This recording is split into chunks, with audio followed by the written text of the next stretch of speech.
बिस्मिल्लाहिर्रहमानिर्रहीम। Welcome to ZIK law academy. जैसे कि आप जानते हैं कि हमने लेक्चर सीरीज स्टार्ट किए हुए इक्विटी लॉ का, जिसमें हम मैगजिम्स डिस्कस कर रहे थे। ठीक है। पंजाब यूनिवर्सिटी के जो एनुअल पेपर्स हैं LLB के, LLB पार्ट 4 के, उसमें जो भी मैगजिम्स आ चुके हैं, जो पोर्शन है मैगजिम का, जो भी मैगजिम्स आ चुके हैं, तो उनको हम डिस्कस कर रहे हैं। तो आज का जो हमारा मैगजिम है वो है where there are equal equities first in time shall prevail. तो चले शुरू करते हैं आज का लेक्चर।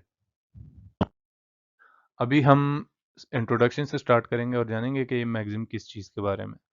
सबसे पहले तो हम जो पहला एक में हमने एक मैगज़ीन पढ़ा है, ठीक है? When there are equal equities the law shall prevail, ठीक है? उसमें लीगल राइट की बात कर रहे थे।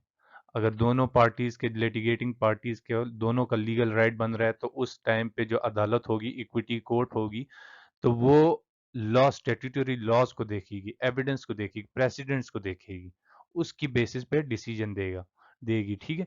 अगर कि एक बंदे के पास इक्विटेबल राइट है और दूसरे बंदे के पास लीगल राइट है, तो उस सूरत में जो लीगल राइट है उसको प्रायोरिटी दी जाएगी।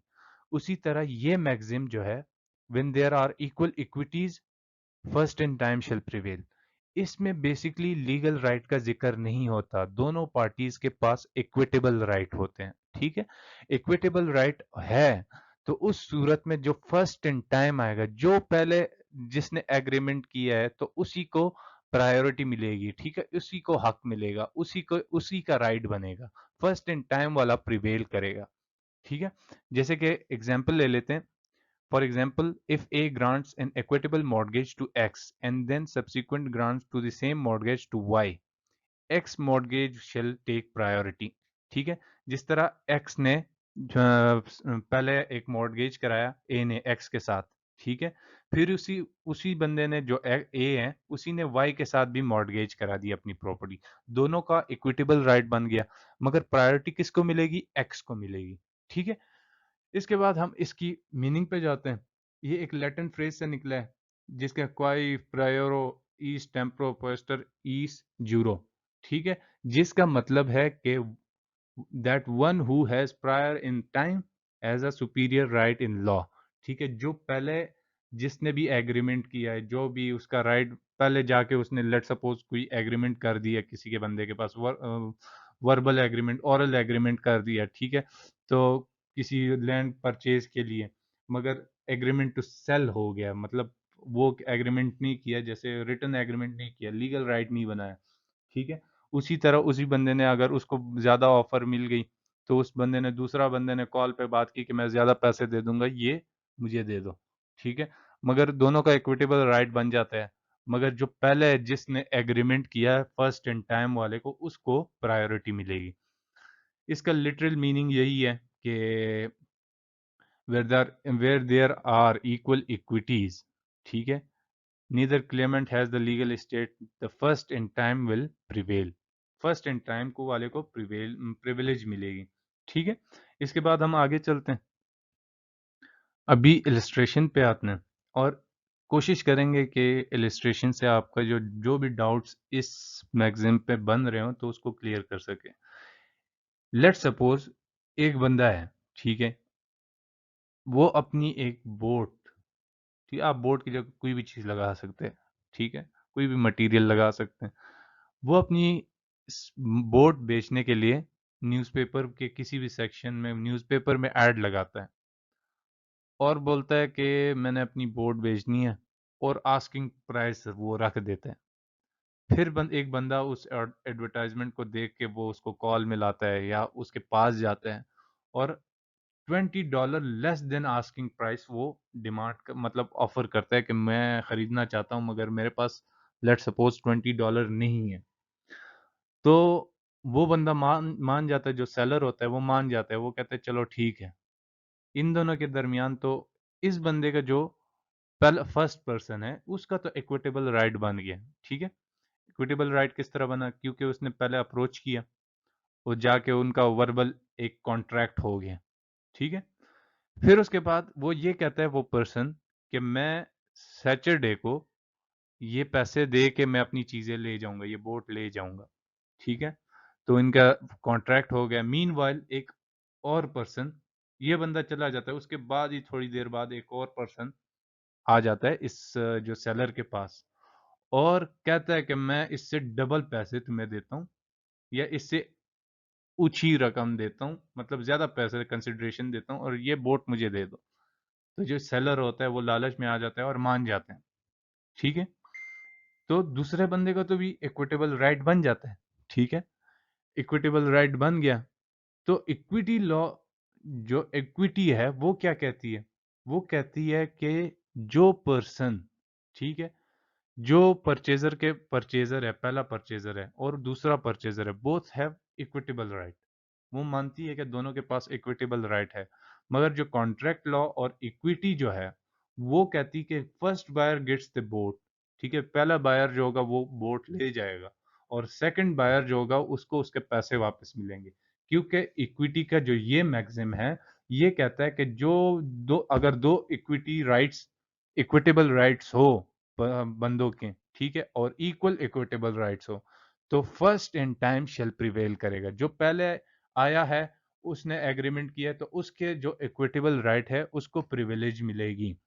लेट सपोज एक केस लॉ है Wilson versus Queens Club Gardens case 1920। उसमें यह था कि कोर्ट ने ऑर्डर दिया था, इन दोनों के दरमियान तनाज़ा चल रहा था और उसमें कोर्ट ने ऑर्डर दिया, ठीक है।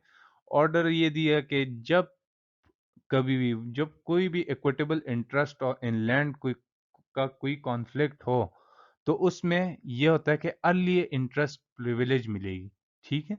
मतलब जो पहले जिसका कॉन्ट्रैक्ट हुआ तो उसी को प्रिविलेज मिलेगी। इसके बाद आगे चलते हैं। अभी देखेंगे कि इस मैगज़ीन की एप्लीकेशन किधर-किधर होती है, ठीक है? और कब होती है।